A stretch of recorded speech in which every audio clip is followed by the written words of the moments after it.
ഇത്രയും വലിയൊരു മനുഷ്യൻ ഒരു കാര്യം പറയാന്ന് പറയുമ്പോൾ നമ്മൾ ചെയ്ത ഒരു കാര്യം ശരിയായെന്ന് അറിയുമ്പോൾ ഒരു സന്തോഷം. അത് ഭയങ്കര ആര് പറയുന്നു എന്നുള്ളത് വലിയൊരു ഇമ്പോർട്ടൻ്റ് ആയിട്ടുള്ള കാര്യം.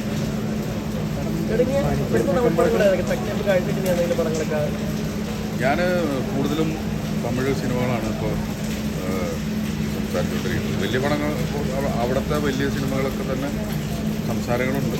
അപ്പം അതൊന്നും പറയാറായിട്ടില്ല, കാരണം ഞാൻ കമ്മിറ്റ് ചെയ്തതിന് ശേഷം പറയാം.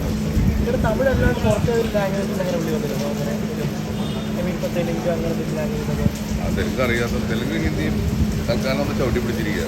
വെബ് സീരീസൊക്കെ വരുന്നുണ്ട്, പടങ്ങളും വരുന്നുണ്ട്. പക്ഷേ നമുക്ക് ആ ഭാഷ അങ്ങോട്ട് കിട്ടാനുള്ളതാണ് കുറച്ച് കഴിഞ്ഞിട്ട്. ആ ഉണ്ട്.